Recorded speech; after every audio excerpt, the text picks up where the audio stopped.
அடுத்து வரும் நிகழ்ச்சியானது ஜாய்ஸ் மேயர் ஊழியங்களின் நண்பர்கள் மற்றும் பங்காளர்களால் தாங்கப்படுகிறது.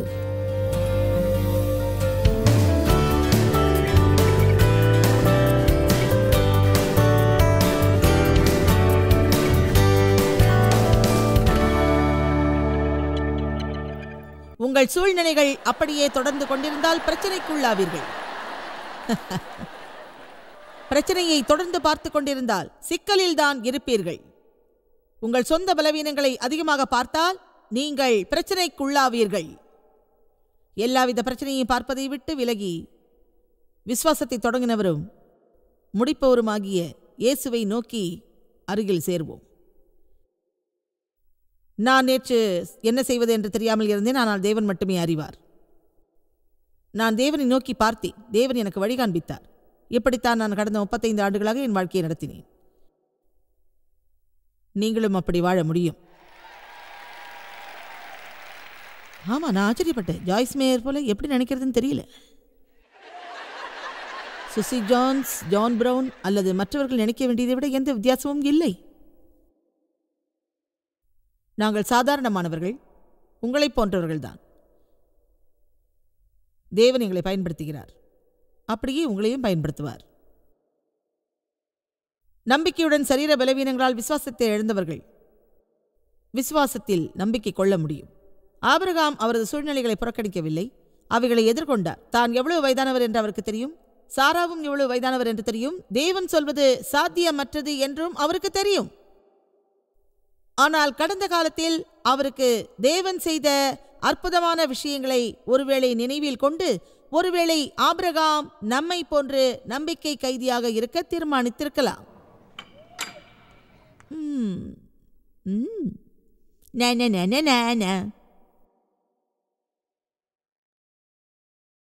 என் நம்பிக்கைக்கு நான் கேலிக்குரியவளாவே. நம்புவதற்கு எந்த அர்த்தமும் இல்லை என்றால் கவலை இல்லை. நான் நம்புகிறேன், நான் விசுவாசிக்கிறேன், எனக்கு நம்பிக்கை இருக்கிறது. என் தேவனின் வாக்குத்தத்தங்களை விட்டு விலகி இருக்கிறேன். நான் விட்டு விலகி தேடினேன் என்று இன்று நான் சொல்வதை கேட்காமல் உங்களில் சிலர் இதை அறியாமலேயே எதில் திறமையாக இருக்கிறோம் என்று கண்டுபிடிக்காமல் இருக்கிறார்கள். நல்லது, நான் தவறு செய்தால் என்ன? அது உலகத்தின் முடிவாக இருக்காது. தேவனை விட்டு விலகினால் என்ன ஆகும்? அவர் என்னை கண்டுபிடித்தார்.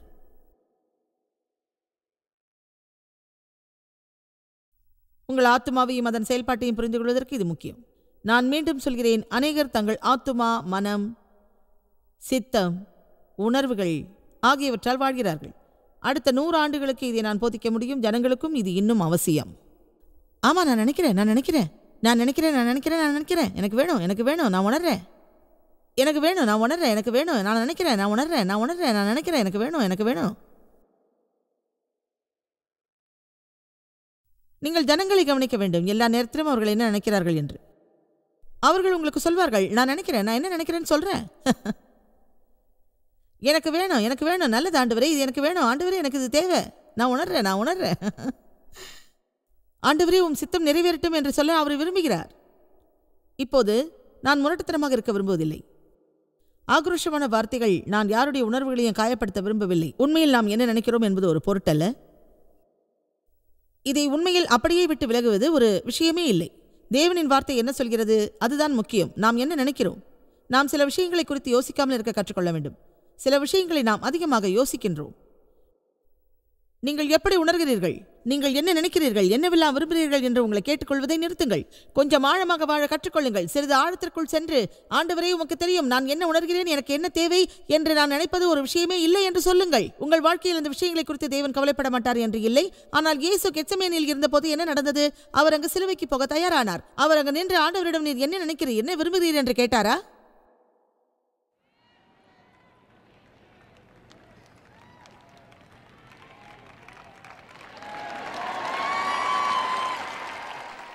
இதை என்னோடு கூட யோசியுங்கள். நீங்கள் நினைக்கிறபடிதான் வாழ்கிறீர்களா?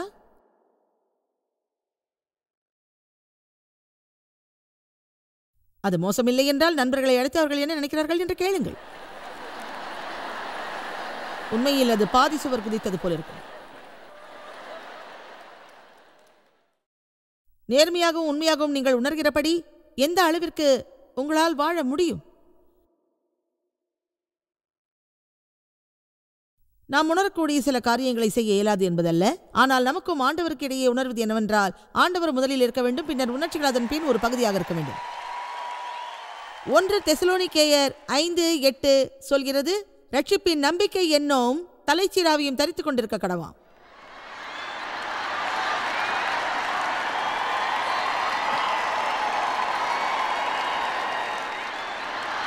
நீங்கள் என்ன நினைக்கிறீர்கள்?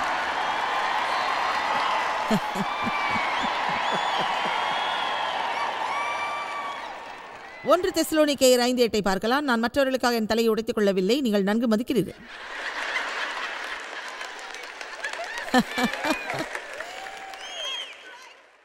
அற்புதம். பகலுக்குரியவர்களாகிய நாமோ தெளிந்தவர்களாகி இருந்து விசுவாசம், அன்பு என்னும் மார்க்கவசத்தையும் ரட்சிப்பின் நம்பிக்கை என்னும் தலைச்சீராவையும் தரித்துக் கொண்டிருக்க கடவாம். புரிந்து கொண்டீர்களா? ஆம், உங்களில் சிலர் தவறான தலைச்சீராவை அணிந்திருக்கிறீர்கள். உங்கள் நம்பிக்கையற்ற தலைச்சீராவை நீங்கள் அணிந்திருக்கிறீர்கள்.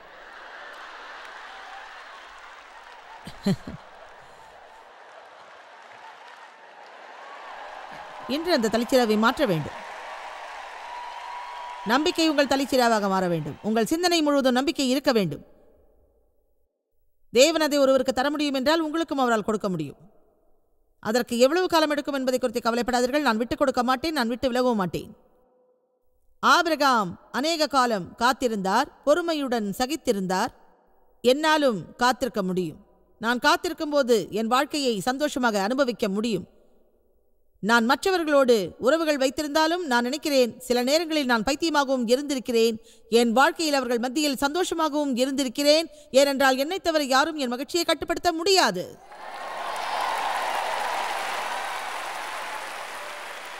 நான் விட்டு விலகினேன், தேவன் என்னை பயன்படுத்தினார். நான் ஆச்சரியப்பட்டு போனேன்.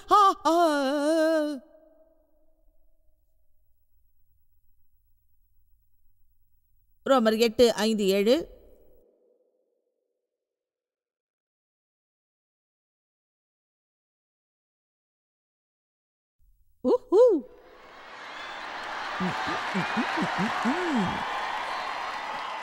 அன்றியும் மாம்சத்தின்படி நடக்கிறவர்கள் மாம்சத்துக்குரியவைகளை சிந்திக்கிறார்கள், ஆவியின்படி நடக்கிறவர்கள் ஆவிக்குரியவைகளை சிந்திக்கிறார்கள். நீங்கள் ஒரு சாக்லேட் கேக்கை அநேக நாட்களாக நினைத்தால் அதை வாங்கி சாப்பிடுவீர்கள். மனம் எதை விரும்புகிறதோ அதையே மனிதன் செய்வான். உங்களை யாராவது காயப்படுத்தினதை நீங்கள் யோசித்தால், அவர்களை நீங்கள் பார்க்கும்போது அன்பு செலுத்துவது சாத்தியமாவது மிகவும் குறைவாக இருக்கும். நீங்கள் என்ன நினைக்கிறீர்கள் என்று கவனமாயிருங்கள். என்ன நினைக்கிறீர்கள் என்பதில் கவனமாயிருங்கள். காலையில் விழித்ததும் என்ன நினைக்கிறீர்கள் என்பதில் கவனமாயிருங்கள். குளிக்கும் போது என்ன நினைக்கிறீர்கள் என்று கவனமாயிருங்கள். வேலைக்கு போகும்போது உங்கள் சிந்தனையில் கவனமாயிருக்க வேண்டும். இது உங்கள் தனிப்பட்ட வாழ்க்கை. இது நீங்களும் தேவனும் அறிந்த ஒரு பகுதி. இப்படித்தான் பரிசுத்த வாழ்க்கை வாழ முடியும். யாரும் உங்களை பார்க்காத போது தேவன் உங்களை காண்கிறவராக இருக்கின்றார். நான் சொல்வது கேட்கிறதா? நீங்கள் உங்கள் வேதத்தில் எப்படியெல்லாம் அடிக்கோடிட்டிருக்கிறீர்கள் என்பது குறித்து கவலை இல்லை. நீங்கள் அதை வண்ண புத்தகமாக மாற்றலாம். நீங்கள் உங்கள் மனதை சரியாக வைத்துக் கொள்ளாவிட்டால் அது உங்களுக்காக கிரியை நடப்பிக்காது. உங்கள் மனம் பைத்தியம் பிடிப்பதாக உணரும்போது இயேசுவை நோக்கி பாருங்கள். அந்த வசனத்தை மீண்டும் மீண்டும் வாசியுங்கள். அன்றியும் மாம்சத்தின்படி நடக்கிறவர்கள் மாம்சத்துக்குரியவைகளை சிந்திக்கிறார்கள், தங்கள் மனதை மாம்சத்தை மகிமைப்படுத்தும் காரியங்களை தொடர அனுமதிக்க வேண்டும். ஆவியின்படி நடக்கிறவர்கள் ஆவிக்குரியவைகளை சிந்திக்கிறார்கள், தங்கள் மனதை ஆவிக்குரியவைகளை தேடுகிற காரியங்களை தேட அனுமதிப்பார்கள். நீங்கள் தேவனை அதிகம் நினைக்க வேண்டும். அதனால்தான் தேவன் உங்களுக்காக செய்துள்ள காரியங்களை யோசிப்பது, அதாவது உங்களிடம் இல்லாதவற்றை அல்ல, உங்களிடம் இருப்பதை குறித்து யோசிப்பது எவ்வளவு முக்கியமானது என்று சொன்னேன். தேவன் நமக்கு மிகவும் நல்லவர். அவர் செய்யாததை அல்ல, அவர் செய்ததை நினைத்து பாருங்கள். தயவு செய்து கொஞ்சம் வசனத்தை தொடர்ந்து பார்ப்போம். இப்போது மாம்சத்தின் சிந்தை. நான் இதை நேசிக்கிறேன். பரிசுத்த ஆவியின்றி உணர்வுகளும் செயல்களும். தேவனுடைய சித்தம் என்னவென்பதை எண்ணி எத்தனை காரியங்களை நாம் சரியாக புரிந்து கொள்கிறோம் என்று தெரியுமா? தேவன் எந்தவித உணர்வையும் நியாயத்தையும் வெளிப்படுத்தக்கூடாது என்று சொல்லவில்லை. ஆனால் பரிசுத்த ஆவியின் ஏவுதல் இல்லாமல் வெளிப்படுத்துவதை விட்டுவிட்டு பரிசுத்த ஆவியின் துணையோடு நாம் எதையும் செய்ய வேண்டும் என்று அவர் விரும்புகிறார். ஆண்டவர் சம்பந்தப்படவில்லை என்றால் நாம் அப்படி செய்யும் போது பிரச்சனையில் மாட்டிக்கொள்வோம். ஏனென்றால் தேவன் செய்யும் அநேக காரியங்கள் நம்மை உணர்வடையவர்களாக்கும் என்று என்னால் சொல்ல முடியும். நீங்கள் தேவனுடன் முழுமையாக ஒன்றிப்போனால் நீங்கள் சில நபர்களால் நியாயப்படுத்தப்பட்டு விமர்சிக்கப்படுவீர்கள் என்று நினைக்கலாம். ஏனென்றால் அப்படித்தான் நடக்கிறது. ஒன்று தெரியுமா? தேவனுடைய வழியில் நாம் நடக்க வேண்டும் என்றால் நாம் சிலரது நட்புகளை இழக்க வேண்டியிருக்குமானால் தேவனுக்கு ஸ்தோத்திரம். நான் இருக்க வேண்டிய இடத்தில் இருக்கிறேன், பிதா, குமாரன், பரிசுத்தாவியோடு கூட.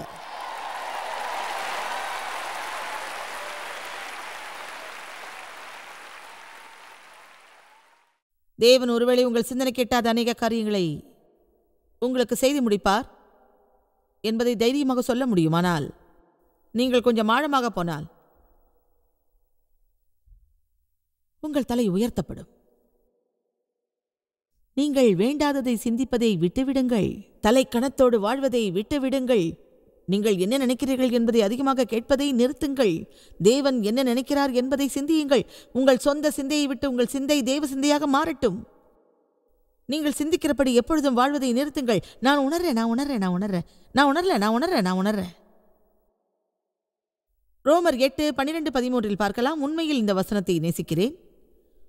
ரோமர் 8:12-13. ஆகையால் சகோதரரே, மாம்சத்தின்படி பிழைப்பதற்கு நாம் மாம்சத்துக்கு கடனாளிகள் அல்ல. மாம்சத்தின்படி பிழைத்தால் சாவீர்கள், ஆவியினாலே சரீரத்தின் செய்கைகளை அழித்தால் பிழைப்பீர்கள். உங்களுக்கு புரிகிறதா? உங்கள் மாம்சத்தை எதற்கும் கடனாக கொடுக்கவில்லை. அதை மகிழ்ச்சியாக வைத்திருப்பது உங்கள் வேலை அல்ல. கவனியுங்கள். அடுத்த முறை உங்கள் உணர்வு உங்களை ஆள முயற்சி செய்யும் போது நீங்கள் இப்படி சொல்லுங்கள்: நான் உனக்கு எதிலும் கடமைப்படவில்லை, உன்னை மகிழ்ச்சியாக வைத்திருக்க வேண்டிய அவசியம் எனக்கு இல்லை. நீ சென்று உன்னை நீயே சரி செய்து கொள் என்று நான் உன்னை குறித்து கவலைப்படப் போவதில்லை. உங்கள் உணர்ச்சிகளை நீங்கள் உற்சாகப்படுத்தாத போது என்ன நடக்கும் என்று தெரியுமா? அவைகள் பலவீனமாகி சீக்கிரத்தில் உங்களால் அவைகளை கட்டுப்படுத்த முடியாது. எப்படி அவைகளை உற்சாகப்படுத்துவது என்று உங்களுக்கு தெரியுமா? அவைகளுக்கு போஷாக்கு கொடுத்து உற்சாகப்படுத்த வேண்டும். உங்களில் எத்தனை பேர் சிறு குழந்தைகளை கவனித்திருக்கிறீர்கள்? அவர்கள் எப்போதும் நம் வழிக்கு கொண்டு வர ஏதாவது ஒன்றை கொடுக்க வேண்டியிருக்கும். நம்முடைய சரீரமும் அப்படித்தான்.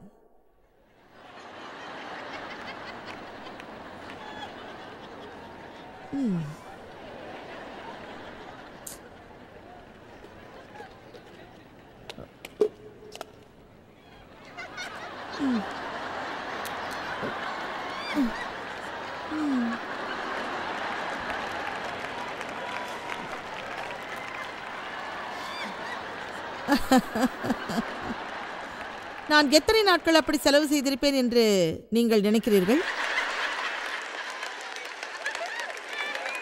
நான் எவ்வளவு தூரத்திலிருந்து வீட்டிற்கு திரும்பினாலும் வீட்டில் இருக்கும் மிக சிறிய குழியில் அருகில் உட்கார்ந்து மோடாவை இழுத்து வைத்து தரையில் உட்கார்ந்து கொள்வேன். இதற்கு நீங்கள் வருத்தப்படுகிறீர்கள் என்றால் மிகவும் இரக்கமுள்ள இடத்தில் நீங்கள் இருக்க வேண்டியவர்கள். அப்படியே மிக பாவமான நிலையில் நீங்கள் இருக்க வேண்டியதுதான். நீங்கள் பாவமாக இருந்தால் பாவமானவராகவே இருக்க வேண்டும். இந்த நம்பிக்கையற்ற எண்ணங்களை நினைத்து பாருங்கள். எப்போதும் எனக்கு எந்த நல்ல காரியங்களும் நடக்காது, நான் வாரம் முழுவதும் உழைக்கிறேன், தேவ் மற்றவரோடு வெளியே போய்விடுவார், நான் குழந்தைகளை வைத்துக்கொண்டு எல்லா நேரமும் தவித்துக் கொண்டிருப்பேன், அவர் வீட்டுக்கு வந்தாலும் கால்பந்து விளையாட்டை பார்த்துக் கொண்டிருப்பார், வார இறுதியில் கால்ஃப் விளையாட போய்விடுவார், நான் வீட்டை சுத்தம் செய்து கழுவி சமையல் செய்து எல்லாத்துக்கும் பணத்தை எண்ணி கொடுத்து மறுபடியும் சமைச்சு பாத்திரங்களை கழுவி சுத்தம் செஞ்சு முடிப்பேன். வீட்டை விட்டு வெளியே போக வேண்டிய ஒரு நபர் யார் என்றால் அது நானாகத்தான் இருக்க வேண்டும். சரீரம் குறித்து உங்களுக்கு தெரியும். எத்தனை பேர் உங்களில் தங்களின் பரிதாப நிலைக்கு தயாராகி இருக்கிறீர்கள்? எத்தனை பேர் அடுத்த வருடமும் இப்படியே பாவமாக இருக்க விரும்புகிறீர்கள்? இப்படியே அடுத்த வருடமும் பாவமாக இருக்க விரும்புகிறீர்களா?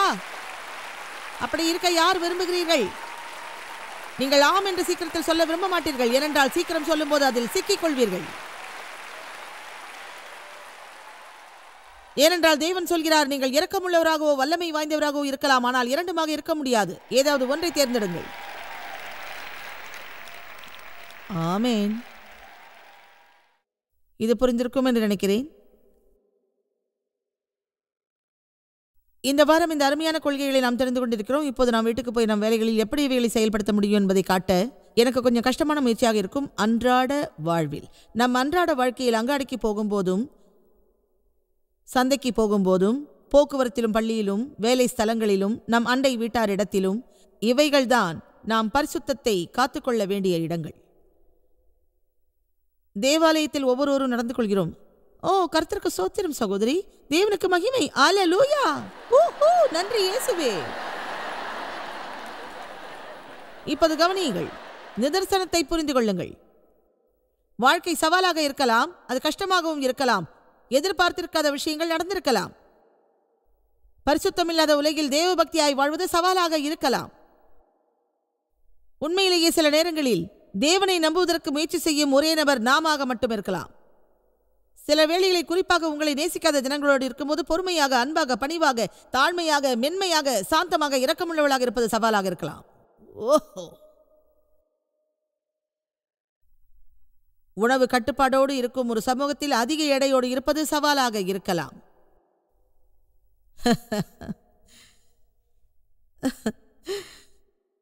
இந்த சமுதாயத்தில் தேவையான பொருட்களுக்கு கடன் வாங்குவதை தவிர்ப்பது மிக சவாலாக இருக்கலாம். அருவருப்புடன் கூடிய ஜனங்களோடு பழகுவதற்கும் அவர்களை மன்னிப்பதற்கும் மீண்டும் மீண்டும் அவர்களை சகித்து வாழ்வதும் மேலும் சவாலாக இருக்கலாம்.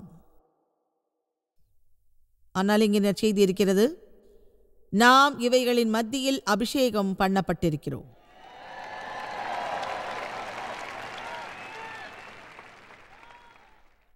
உங்களால் அது முடியும்.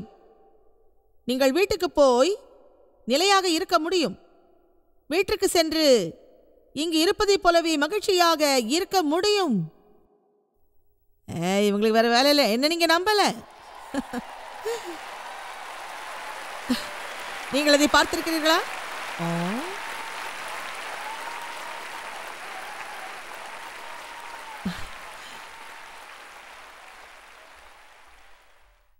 நான் எவ்வளவு இன்று சந்தோஷமாக இருக்கிறேனோ அந்த அளவிற்கு நாளைய தினத்தை நான் அனுபவித்து மகிழப் போகிறேன். இப்போது அது வேறு வழியில் கூட ஒரு வேளை இருக்கலாம். ஆனால் இன்று இந்த நாளில் மகிழ்ச்சியாக இருந்தது போல இன்னும் நாளையும் மகிழ்ச்சியாக இருக்கப் போகிறேன். நீங்கள் எப்போது உங்கள் வாழ்க்கையில் எல்லாவற்றையும் அனுபவித்து மகிழ்ச்சியாக இருக்கப் போகிறீர்கள்?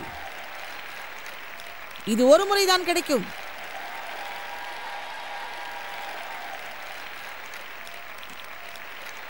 தேவன் உங்கள் வாழ்க்கைக்கு அற்புதமான திட்டம் வைத்திருக்கிறார். உண்மையில் மிகவும் நம்ப முடியாத ஆச்சரியமாக கூட அது இருக்கலாம். தேவன் உங்களை நேசிக்கிறார். அவர் உங்களை நிபந்தனையின்றி நேசிக்கிறார். அவரை நீங்கள் நேசிக்க வேண்டும்.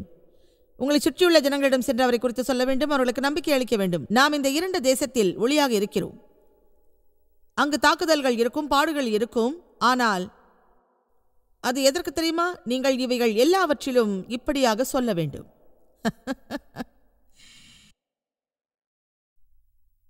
சரி ஆண்டவரே, நான் இங்கே எல்லாவற்றையும் விட்டுவிட்டு புத்துணர்ச்சி அடைந்து விடுகிறேன். வீட்டை விட்டு வெளியே வருகிறீர்கள். கர்த்தருக்கு ஸ்தோத்திரம். நீங்கள் நம்பிக்கை என்னும் தலை சீராவை அணிந்து கொள்ளுங்கள். என்ன வந்தாலும் பரவாயில்ல.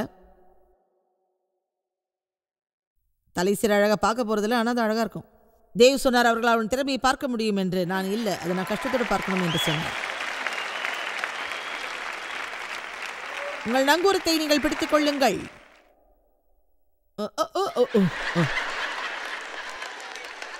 பிசாசு உங்களுக்கு எதிராக வரும்போது அவர் எப்போது வேண்டுமானாலும் உங்களுக்கு எதிராக முயற்சி செய்யலாம். சரிதானே?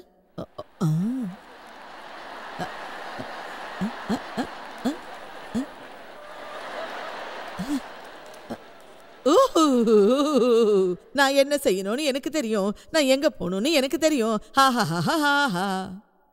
ஏமாந்தியா,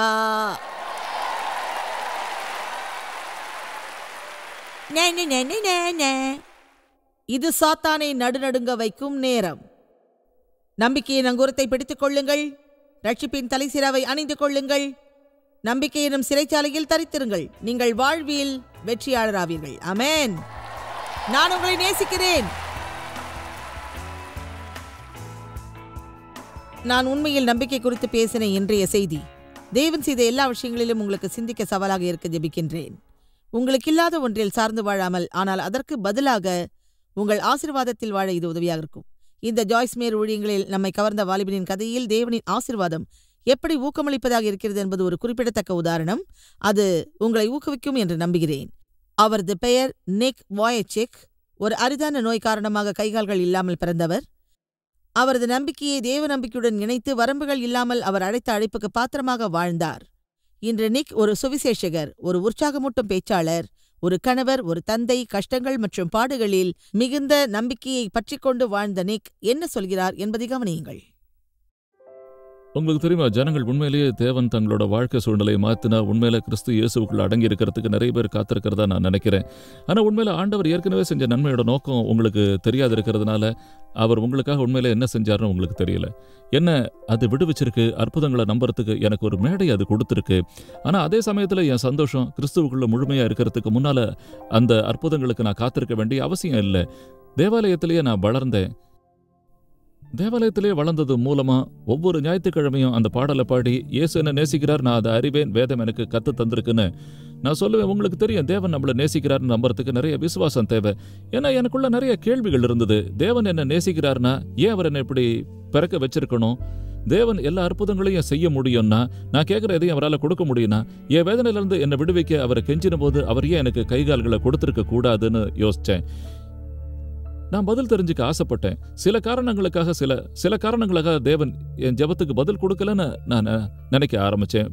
ஏன்னா சில காரணங்களுக்காக அவர் என்னோட பிரார்த்தனைக்கு செவிசாய்க்கல, எனக்கு பதில் கொடுக்கல. எனக்கு பதில் கொடுக்காத அந்த காரணத்துக்காக அவர் உண்மையானவர் இல்லைன்னு நான் நினைக்க ஆரம்பித்தேன்.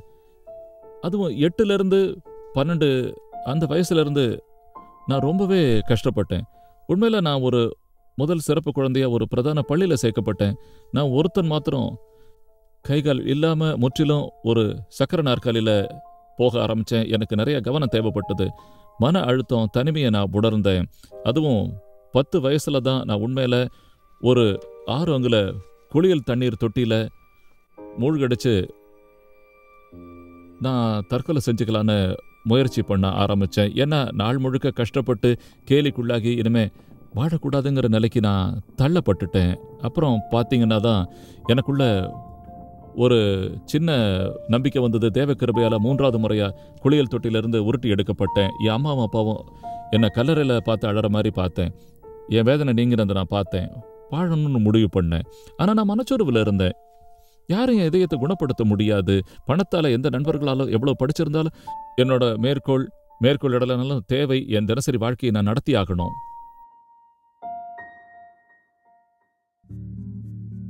அது என் இருதயத்தை குணப்படுத்தாது. இறுதியா 15வது வயசுல தேவன் என் ஜெபத்துக்கு பதில் கொடுத்தார். யோவான் அதிகாரம் 9 படிக்கும்போது பிறவி கூடனா பிறந்த ஒரு மனிதனை உண்மையில விளக்க முடியாத ஒரு ஏழமையில பிறந்த ஒருத்தனை குறித்து நான் வாசிச்சேன். அது எனக்கு ஒரு வகையான பழக்கமான ஒலியா இருந்து ஜனங்க இயேசுகிட்ட ஏன் இந்த மனுஷன் குருடனா பிறந்தான்னு கேட்டாங்க. இயேசு தேவனுடைய கிரியைகள் இவனிடத்தில் வெளிப்படும் பொருட்டு இப்படி பிறந்தான். அப்போ விசுவாசம் எனக்குள்ள வந்தது. வார்த்தையை கேட்கறதுனால விசுவாசம் பிறக்குது. அது ஒரு வரம். உங்களுக்குள்ள அதை விளைய செய்யறதுல கவனம் செலுத்துற காரியம் இது இல்லை. அவருடைய வார்த்தையினால் வாக்கு தத்தங்களை கேட்கும்போது தேவன்கிட்ட இருந்து வரங்களை நாம அடையிறோம். அது என்னோட வாழ்க்கையை மாத்திச்சு. அவர் என் இதயத்தை குணப்படுத்தினாரு. எனக்குள்ள அவர் நம்பிக்கையை விதைச்சார். இப்போ நான் ஜனங்கள் அறியும்படியா அவரோட கரத்துல ஒரு கருவியா இருந்துகிட்டு இருக்கேன். ரொம்ப அதிசயமா என்னோட பலவீனத்துல அவரோடது பலம் பூர்ணமா விளங்கிடுச்சு. இல்லைனா வல்லமை உடையவனா நான் இருந்திருக்க மாட்டேன். கை மற்றும் கால்கள் இல்லாத இந்த ஒரு மனிதன் தான் பெற்ற அற்புதத்தினால புன்னகையோட இருக்கிறது ரொம்ப அற்புதமான ஒரு விஷயம்தான். அதுவும் அற்புதத்தை பெறாத ஜனங்க எப்படி இருப்பாங்க? இப்போ இதை பார்த்துக்கிட்டு இருக்கிற எல்லாரும் தேவன் எனக்கு என்ன செய்ய போறாருன்னா தேவனுக்கு எந்த நோக்கமும் இல்லைன்னு நினைச்சுக்கிட்டு இருக்கிறாங்க. எனக்கு தேவன் என்ன செஞ்சாருன்னு நீங்க பாருங்க. கைகால்களை இழந்த என்னுடைய கைகால்களை தேவன் பயன்படுத்தி கொள்ள முடியுமானால் இந்த நிகழ்ச்சியை பார்த்துக்கிட்டு இருக்கிற உடஞ்ச உள்ளங்களை தேவனால ஏன் பயன்படுத்திக்க முடியாது? நீங்க அதை புரிஞ்சுக்கணும். ஏன்னா உடஞ்ச உள்ளங்களை சரி பண்ணி தேவனால பயன்படுத்திக்க முடியும். இப்போ ரோமர் 8:28 மேற்கோள் காட்ட விரும்புறேன். அதுல சொல்லப்பட்டிருக்கிறது, அன்றியும் அவருடைய தீர்மானத்தின்படி அழைக்கப்பட்டவர்களாய் தேவனிடத்தில் அன்பு கூறுகிறவர்களுக்கு சகலமும் நன்மைக்கு ஏதுவாக நடக்கிறது என்று நாம் அறிந்திருக்கிறோம். அது தெரியுமா? என்னோட வாழ்க்கையில மிகப்பெரிய சுமை என்னோட சூழ்நிலை நான் நினைச்சேன். ஆனா அப்படி இல்ல. உங்களோட வாழ்க்கையில பெரிய சுமை உங்களோட சூழ்நிலை கிடையாது. அதை புரிஞ்சுக்கங்க. உங்களோட வாழ்க்கையில பெரிய சுமையோட உங்கள் வாழ்க்கையை தெளிவா தேவனோட பார்வையில நீங்க பார்க்கல. அவர் உங்களோட இருக்கார். அதை தெரிஞ்சுக்குங்க. அவர் உங்களை இழுத்துக்கிட்டு இருக்கார். எல்லாம் நம்மளோட நல்வாழ்வுக்காகத்தான். நம்ம வாழ்க்கையோட மோசமான பகுதி எதுவா இருந்தாலும் அதுவும் நன்மைக்கேன்னு நீங்க தெரிஞ்சுக்கணும். வல்லமை மிக்க தேவரை அனைத்தையும் நன்மையாகவே மாற்றுவார். நான் கைகாலில் இல்லாம பிறந்திருக்கேன்னா அது கண்டிப்பா ஒரு நன்மைக்கே என்னோட ஆத்மா ரட்சிக்கப்பட்டது. தேவன் எனக்கு அற்புதமா கைகால்களை கொடுத்திருக்க மாட்டார். அவர் என்னை தூக்கி எடுத்தார்.